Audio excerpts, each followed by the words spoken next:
mga ka-EA support today's video. Abangan na last lap ng ating race ngayon, Summer Derby. So ang bitaw, Matnog Sorsogon. So kanina pa ngang umaga nag-release ang club. So time check muna tayo. 12:30 PM. Ayan. Hindi ito kagaya ng init nung nakaraang week na third lap. So medyo may chance tayo na makapagpa-uwi. Pero sa pagpaklak, di ko pa masasabi.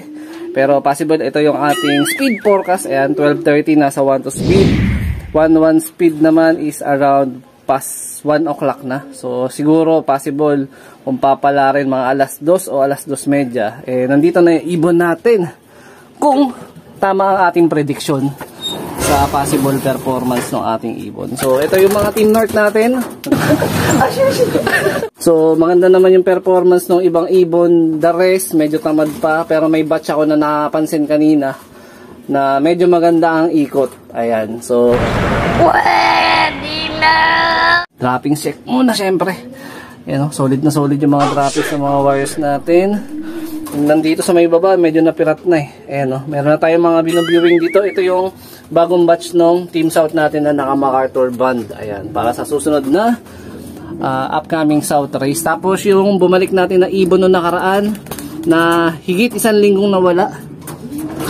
Naibalik ko na rin dito sa Flyers Loft kaninang umaga lang. Ayan. So, tanghalin tapat na.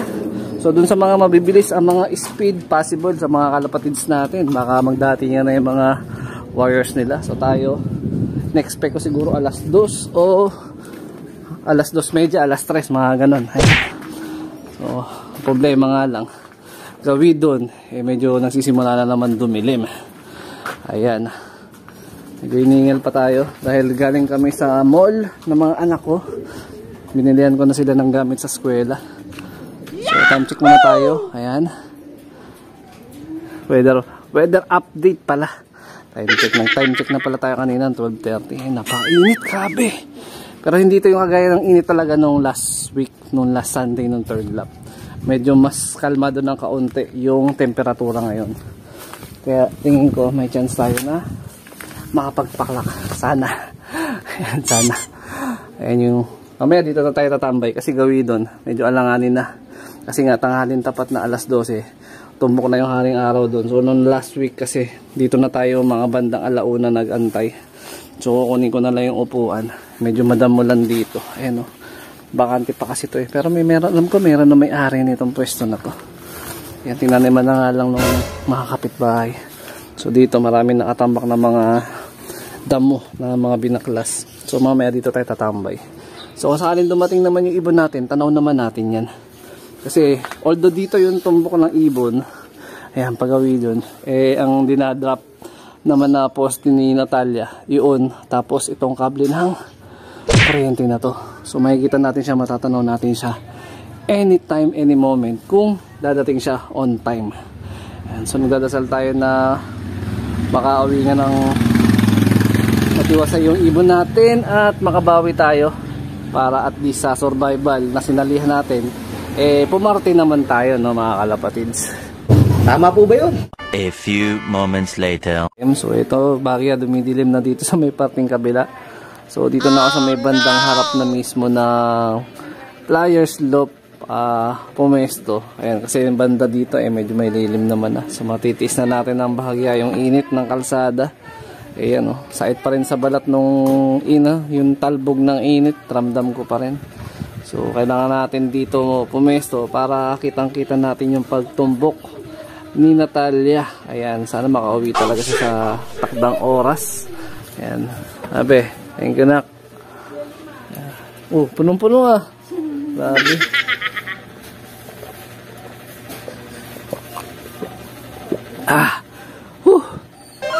Grabe, sobrang init. Kaya yun, tubig muna tayo. Kanina pa tayo nandito 12:30, isang oras na ako nag-aantay. Ayan, 1:30 na mga kalapatids, konting tiyaga pa. 75 years later.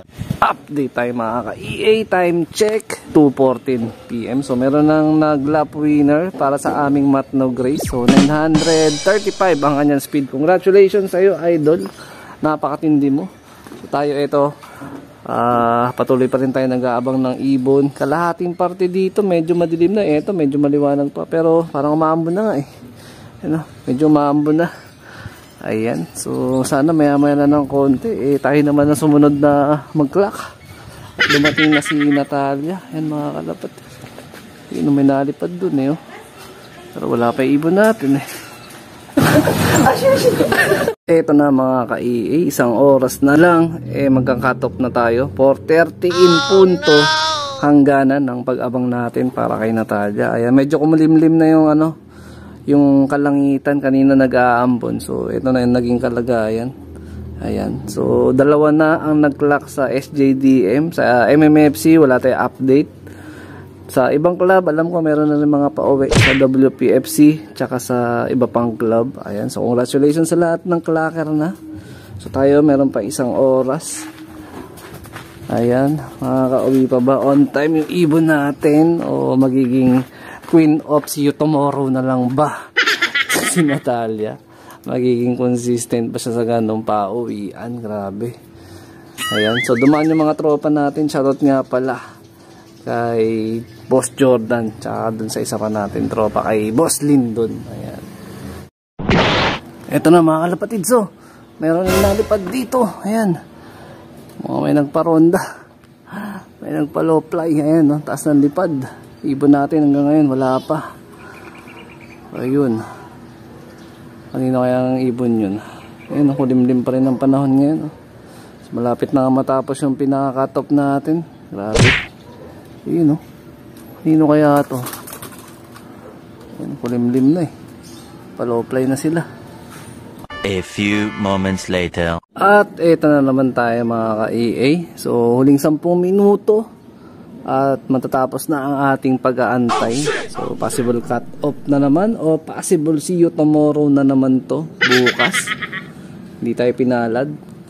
Update sa nag-clock dito sa amin, 4 na sila. So congrats dun sa 4 na clocker. Yung dalawa nasa 700 plus speed, yung lap winner 930 plus speed, tas 800 plus speed yung second. So congrats dun sa 4 na clocker.